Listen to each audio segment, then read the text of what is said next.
नमस्कार। आप सभी का सहयोग टीम की ओर से हम हार्दिक स्वागत करते हैं। अभी तक के हमारे सेशंस में हमने सटल सिस्टम के बारे में कुछ जानकारी ली। आज हम हमारे 7वें चक्र के बारे में जानकारी लेंगे। 7वें चक्र को सहस्रार चक्र कहा जाता है। यह हमारे तालू में लिम्बिक एरिया में स्थित है। मेडिकल साइंस के अनुसार हमारे मस्तिष्क के एक विभाग में 1000 कोशिकाएं होती हैं। कई वैज्ञानिकों ने, कई मेडिकल एक्सपर्ट्स ने इस चीज का शोध किया है कि मनुष्य का मस्तिष्क प्रचंड शक्तियों से भरा हुआ है, लेकिन वह अपने दैनंदिन जीवन में कुछ प्रतिशत शक्ति का ही उपयोग करता है। हमारे सहस्रार में एक सूक्ष्म ऊर्जा शक्ति है जो स्व प्रवर्तित तरीके से कार्य करती रहती है। इसका उदाहरण हम कुछ साइंटिस्ट के जीवनी से, उनके द्वारा किए हुए शोध से देख सकते हैं। एल्बर्ट आइंस्टाइन, जिन्होंने थ्योरी ऑफ रिलेटिविटी का शोध किया, जब वह थ्योरी ऑफ रिलेटिविटी का शोध कर रहे थे तब उन्होंने महसूस किया कि उन्होंने अपनी बौद्धिक, अपनी वैचारिक शक्तियों का पूरा उपयोग किया, लेकिन फिर भी वो फाइनल रिजल्ट तक नहीं पहुंच पा रहे थे। तभी उन्हें एक स्पॉन्टेनियस विचार आता है और वो विचार उन्हें थ्योरी ऑफ रिलेटिविटी की शोध की ओर ले चलता है। उसी तरह एक दूसरे महान साइंटिस्ट, जिन्हें ऑगस्ट केकुले कहा जाता है, उन्होंने कार्बन के एटम से बेंजीन के स्ट्रक्चर की शोध की थी। जब वो बेंजीन के स्ट्रक्चर की शोध कर रहे थे तो उन्होंने भी अपने बौद्धिक, अपने वैचारिक तरीके से इस स्ट्रक्चर को बनाने की कोशिश की, लेकिन फिर भी वो पूरी तरह से इस स्ट्रक्चर की प्रॉपर्टीज को डिफाइन नहीं कर पाते थे। लेकिन एक दिन जब वो सो रहे थे तो उन्हें उनके सपने में एक सर्पाकार आकृति दिखी, जहां पर उस सांप के मुंह में उसकी पूंछ थी और वो गोलाकार तरीके से घूम रहा था। और तभी उन्हें यह एहसास हुआ कि यही बेंजीन का स्ट्रक्चर है, और उस तरह से उन्होंने बेंजीन के स्ट्रक्चर की शोध की। तो इसका अर्थ ये होता है कि मनुष्य अपने काल्पनिक, अपनी वैचारिक, अपनी शारीरिक, अपनी मानसिक शक्तियों का कितना भी उपयोग कर ले, लेकिन पूर्ण ज्ञान प्राप्त नहीं हो पाता है। इस पूर्ण ज्ञान को प्राप्त करने के लिए हमारे सहस्रार चक्र में जो शक्ति विराजित है, सहस्रार चक्र में जो ऊर्जा है, उस ऊर्जा का संचलन करना, उस ऊर्जा का ज्ञान प्राप्त होना बहुत जरूरी है। उस ऊर्जा का हम किस तरह से उपयोग कर सकते हैं, ये बहुत जरूरी है। ये सहयोग के माध्यम से हम प्राप्त कर सकते हैं। सहयोग के माध्यम से हम इस ऊर्जा को, हमारे अंदर स्थित इस ऊर्जा का अनुभव ले सकते हैं और इसका उपयोग हम दैनंदिन जीवन में कर सकते हैं। अगर हम शिक्षकों की बात करें तो शिक्षकों को अपने व्यावसायिक जीवन में बहुआयामी भूमिका निभानी होती है।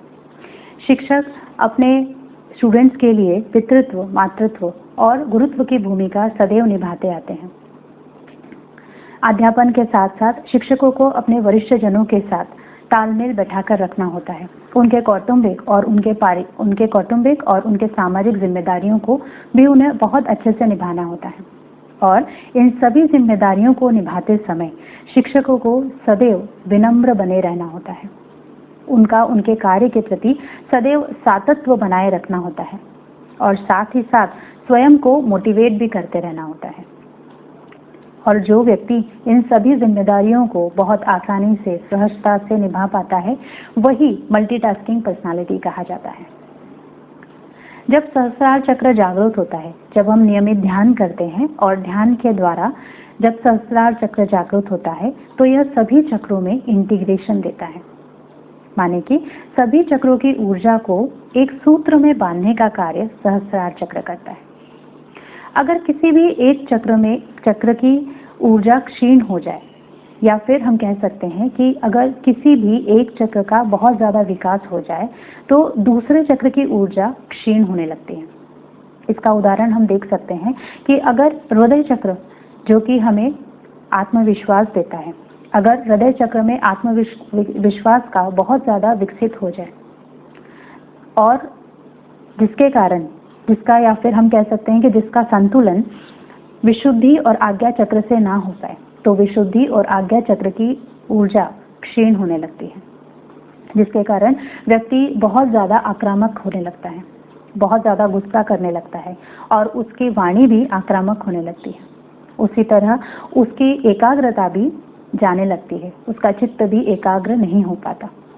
तो किसी एक चक्र की विकसित होना दूसरे चक्र को क्षीण कर सकता है। तो इन सभी में बैलेंस बनाए रखना, इन सभी को कंट्रोल करना, इन सभी को कोऑर्डिनेट करने का कार्य सहस्रार चक्र करता है।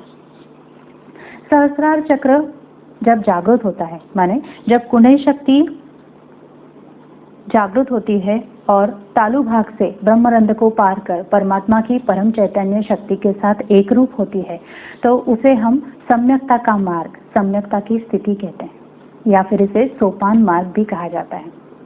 सहस्रार चक्र के जागृत होने के कारण व्यक्ति अपने कौटुंबिक, अपने सामाजिक किसी भी परेशानी को आसानी से निभा पाता है और सदैव आंतरिक शांति को प्राप्त करता है, आंतरिक आनंद को प्राप्त करता है। सहस्रार चक्र का विशेष गुण है कि व्यक्ति सदैव उत्साहित रहता है, व्यक्ति सदैव आनंदित रहता है, क्योंकि यह चक्र सभी चक्रों में इंटीग्रेशन देता है, सभी चक्रों की ऊर्जा को सदैव बैलेंस में रखता है, कभी भी किसी भी चक्र में इम्बैलेंस नहीं होता। और यह कैसे हो सकता है? जब हम ध्यान करें, तो ध्यान के माध्यम से यह आसानी से हो सकता है, ध्यान के माध्यम से हम इसे अनुभव कर पाते हैं। और जो हमने कहा कि हमारे अंदर की जो प्रचंड शक्ति है, उस प्रचंड शक्ति का हम उपयोग करना सीख जाते हैं। तो आइए अब हम ध्यान करके देखते हैं। दोनों हाथ जोड़कर सर्वप्रथम हम श्री माता जी को प्रणाम करेंगे और श्री माता जी से प्रार्थना करेंगे कि श्री माता जी, आज का ये ध्यान हमसे करवा लीजिए।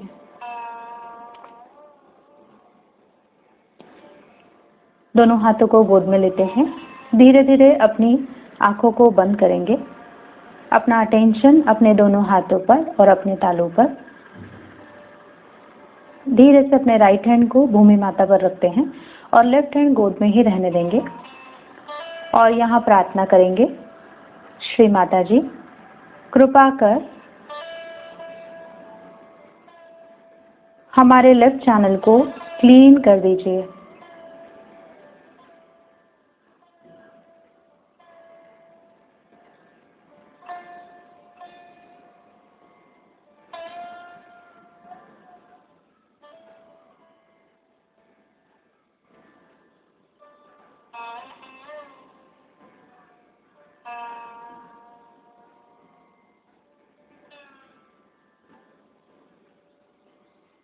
अपने राइट हैंड को गोद में रखते हैं, लेफ्ट हैंड को आकाश की तरफ लेकर जाते हैं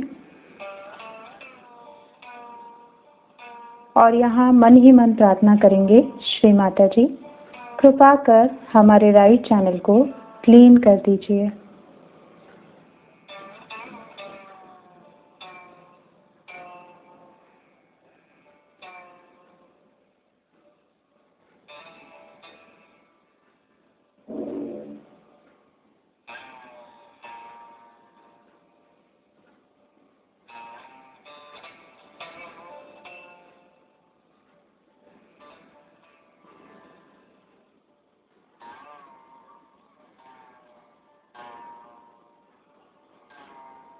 दोनों हाथों को गोद में रखेंगे और श्री माता जी से प्रार्थना करेंगे, श्री माता जी, कृपा कर हमें संतुलन दीजिए।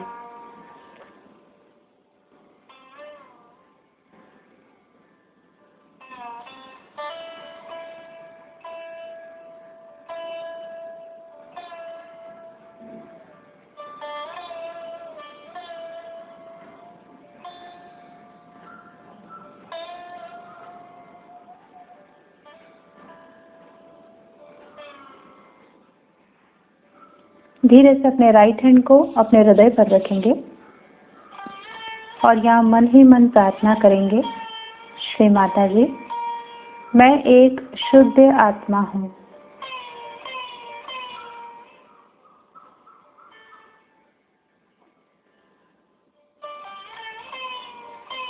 इसी प्रार्थना को हम 2 से 3 बार दोहराएंगे। मन ही मन दोहराना है।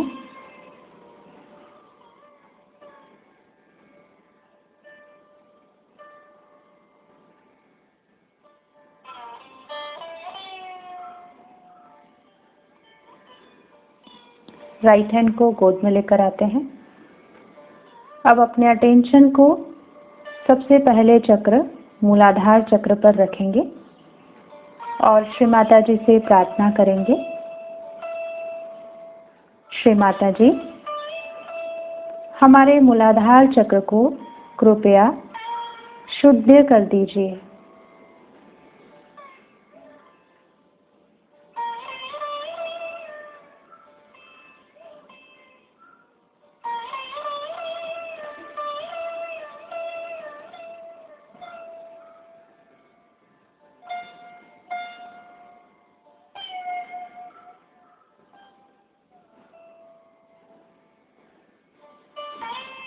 धीरे से अपने अटेंशन को स्वादिष्ठान चक्र पर रखेंगे और यहाँ मन ही मन प्रार्थना करेंगे।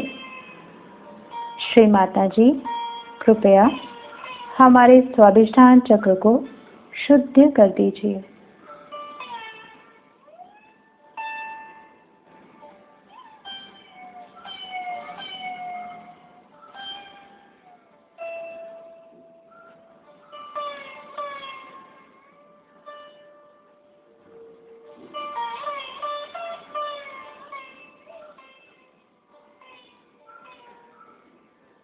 अपने अटेंशन को नाभि चक्र पर रखेंगे और श्री माता जी से प्रार्थना करेंगे। श्री माता जी, कृपया हमारे नाभि चक्र को शुद्ध कर दीजिए।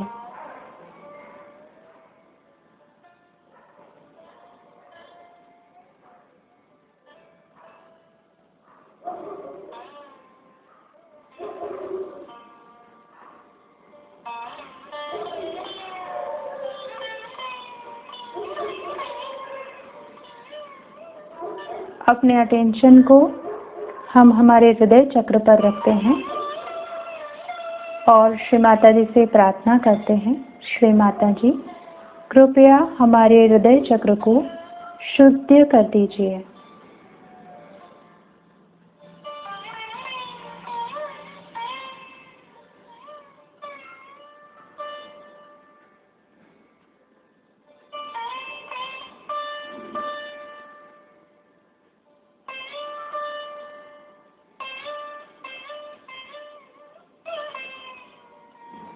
धीरे से अपने अटेंशन को विशुद्धि चक्र पर लाएंगे। अपने चित्त को विशुद्धि चक्र पर रखेंगे और यहाँ प्रार्थना करेंगे। श्री माता जी, कृपया विशुद्धि चक्र को क्लीन कर दीजिए, शुद्ध कर दीजिए।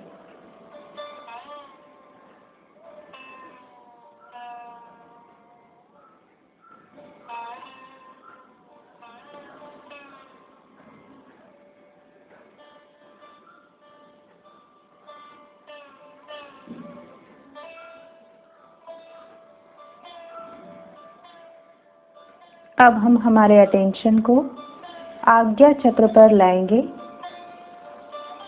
और यहाँ प्रार्थना करेंगे।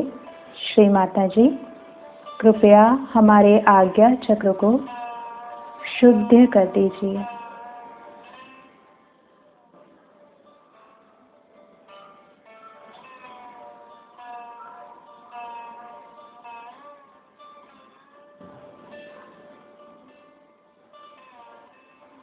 अब हम हमारे अटेंशन को तालू पर रखते हैं। अपने राइट हैंड को अपने तालू पर रखेंगे। घड़ी की दिशा में 7 बार तालू को हाथ का दबाव देते हुए घुमाएंगे और यहाँ प्रार्थना करेंगे। श्री माता जी, कृपा कर हमें निर्विचार कर दीजिए, हमें परम चैतन्य दीजिए, हमें निर्विकल्प स्थिति दीजिए। श्री माता जी,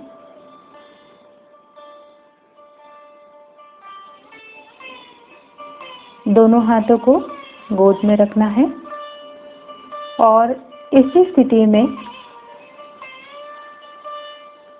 थोड़ी देर हम ध्यान करेंगे। हमारा अटेंशन दोनों हाथों पर और तालू पर।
धीरे धीरे अपने राइट हैंड को अपने तालू पर रखेंगे।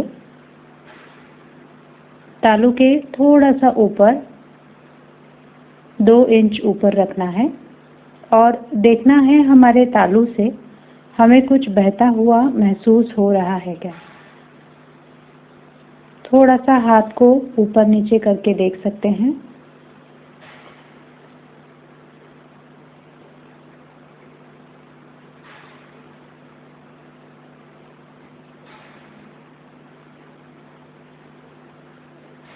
राइट हैंड को गोद में लेते हैं।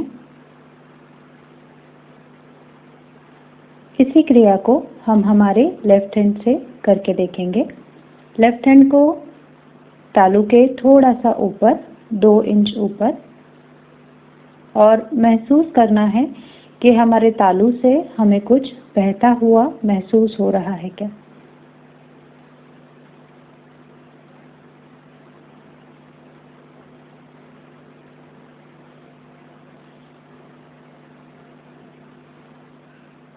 हाथ को थोड़ा सा ऊपर नीचे करके देखना है।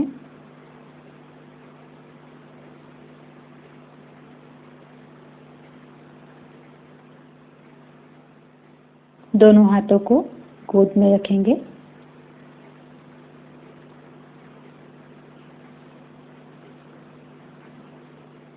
धीरे से हाथ जोड़कर आंखें खोलते हुए श्री माता जी को धन्यवाद करेंगे। श्री माता जी, आज का ये ध्यान आपने हमसे करवा लिया, इसके लिए आपका कोटि कोटि धन्यवाद। श्री माता जी, कृपा कर हमारे आत्म साक्षात्कार को दृढ़ कर दीजिए। आशा है आप सभी को ध्यान करके बहुत अच्छा लगा होगा। आप सभी ने परम चैतन्य को वाइब्रेशंस का अनुभव लिया होगा और सभी के हाथों पर कुछ न कुछ अनुभव हुआ होगा। अब इस अनुभव को नियमित रूप से महसूस करने के लिए, जानने के लिए हमें नियमित ध्यान करना बहुत आवश्यक है। सुबह आपका 10 मिनट और शाम का 10 मिनट जरूर दीजिए, क्योंकि जब हम स्वयं के लिए 10 मिनट देंगे तो ही हमारा उत्थान हो पाएगा। तो आप सभी से अनुरोध है कि कृपा कर अपना 10 मिनट सुबह का और 10 मिनट शाम का जरूर दीजिए। जिस तरह से अभी हमने ध्यान किया है, मेडिटेशन किया है या अभी तक करते चले आए हैं, उस तरह से हम ध्यान करेंगे और कोशिश करेंगे कि अपने इन वाइब्रेशंस को और ज़्यादा महसूस करने का। आपको फुटसुक भी बताया गया है, आप नियमित रूप से फुटसुक भी कीजिए और आपके इस ध्यान का, आपके इस परम चैतन्य जो आपको मिल रहा है उसका आनंद लीजिए। आप सभी ने इतना बहुमूल्य समय हमें दिया, उसके लिए आपका बहुत बहुत धन्यवाद।